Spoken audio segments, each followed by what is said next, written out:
Hi guys, I'm Ishita and welcome to my channel. Today in this video, I wanted to talk about how I got anxiety and how it affected my life, just so you know that you are not alone if you are also suffering from it. I have had anxiety for more than 10 years now, and I'm going to tell you it in a story format from the very beginning of how it all started. So, it all started when I had my 8th grade maths exam. So how we used to get question papers was the question paper was a pin page and there was a single page which was detached and it was in the center of the two pages. So it was like this, and A section here, then we had B section and the single leaflet in between C and D section. So rather than flipping the page in the center, I slid it over and I did not see the D section on the other side of it. Then I completed my exam and it was getting collected. So I was gonna do a revision check. And when I checked, I had not done the D section, which had four questions, and each question was, I think, 5 marks question, and so it totaled to 20 marks, and 20 marks is a lot. So I panicked, and we did not have even 2 minutes left, so I could write even like a single paragraph so that I could get at least 2 marks for that para. So I panicked a lot and I had to submit my answer sheet as it is. So when I got home, I had a breakdown and I just started overthinking a lot, and it made me have a fear of not completing my exams in time. So I was never bad at maths or even at any other subjects. I have always been above average, not the topper, but above average. But the fear of not completing my exam in time just started a little bit of anxiety in me. And fast forward to ninth standard, I did pass the 8th standard exam, but still it started my anxiety. In ninth standard, what happened in the maths exam again? We had this teacher, and if you remember back in those days, there used to be lipsticks which were very chemical like and they smelled very chemical like. So that teacher used to wear that specific lipstick which had a very bad fragrance. So that triggered a little bit of nausea in me. So my mind started relating that nausea which that lipstick gave me to my maths exam. And I don't know how this equation came in my mind, but that nausea started getting attached to my maths exam and to my anxiety. So now every time that I had anxiety, I had nausea along with it. Then my anxiety started increasing and I started getting anxious in every other exam. So now I could not eat my breakfast in the morning because I had my exam, and then again the fear of not completing it in time and not giving my best in it. But it was the highest during my maths exam. So now in ninth standard, we also get introduced to um, these science subjects, physics, bio, and chemistry.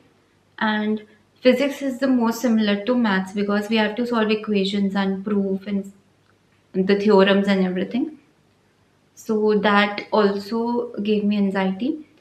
Then in the exams, I used to think that if I can't eat my breakfast, I my mind cannot function, and I was also having nausea, so I could not focus on anything in the exam. If I would eat anything in the morning, even a single glass of milk, it would still give me nausea, and I would run to the washroom every time. So I thought of not having breakfast altogether in the morning, and then the nausea didn't go away. So I had to take medicine for vomiting in the morning. So now what happens when you take medicine for vomiting? You get sleepy after some time. So I had to do my questions quickly. So I started doing my exam paper backwards, and I used to do the questions that had the most marks, and I used to start with all the theorems in the back and then comes slowly to the 1 marks question, because then at that time I would not have any energy and I would be sleepy, so one marks question was really easy to do and did not need so much focus. Then I remember once in my 10th grade maths exam, I panicked again and I was nauseous and my anxiety was through the roof. So I had to go to the health room and I had to write my exam there. All the questions that were in the exam paper, I knew that I have solved them hundreds of times before at my home and I had done them all correctly. But at that time, that very specific moment in the maths exam, my mind went blank and I could not focus and could not remember any single equation. So I started crying and I did not know what to do.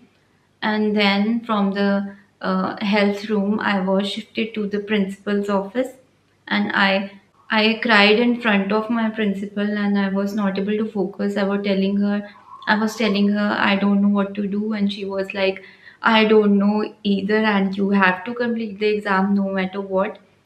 So I don't know how I did it, but I did pass, fortunately. So till my 10th standard, I wanted to go into non-medical, that is engineering and computer science specifically. But seeing my anxiety in the maths exam and maths was going to get more difficult in engineering, I opted not to do it and then I chose medical stream. I was really good at computers, so I had to leave that out just because of my anxiety and I did not like it, but it's okay, now we are here and I'm a doctor. So, till I completed my schooling after my 12th grade, my anxiety had already increased so much and it had almost become a part of my personality. So, now I would get anxious in social gatherings. I was already an introvert, so I had social anxiety. Then, after 12th grade, I had my first panic attack. My face went all pale and my lips lost their color and they were so white and I was so scared when I looked in the mirror. And that's when I read about it and I searched about it and I knew that it was a panic attack and it does happen due to anxiety. Then when I went to my college, I did have two or three panic attacks. So the first time I had a panic attack in my college, I was in a lecture. So just because I had one panic attack earlier before college, I knew what the starting symptom was and my head would feel a very cool breeze. So I felt that and instantly I just didn't talk to anyone. I got back and sat at the back of the room. Then, when I felt a little bit of energy, I asked the teacher and I went back to my hostel. I would feel very dehydrated and the moment felt a little blurred to me. So when the next two or three panic attacks occurred, I had already searched about all the symptoms and what I should do when I have a panic attack, what I should do when my anxiety increases. So it did decrease my anxiety a lot. I did a lot of things. So let me know if you want to know what all I did to decrease my anxiety and I can make a separate video on it. So you can say my anxiety right now it is like 10% left and when it started it was at 90%. So anxiety did affect my life a lot and it also affected my self-confidence, my self-esteem and I could not do a lot of things that I wanted to do and I loved, like dancing and making videos. I did make a few YouTube videos, but I used to think those are not perfect. I do not have the proper setup. I might embarrass myself, people might judge, and a lot of overthinking came to my mind. But now I am starting to do my YouTube again, and hopefully, I do not go after perfection and just give whatever I can and do my best. In college, I also worked on how I behave, on my behavioral patterns, my thought processes, just accepting myself and thinking a lot about how I react to situations and what all trigger me and how I can avoid those triggers or work on it so those are not even triggers to me anymore. So now I'm in a better position to talk about it on camera with you all. Do give this video a thumbs up to support my channel so I can continue making these videos for you all. Thank you so much for watching, and I will see you in my next video.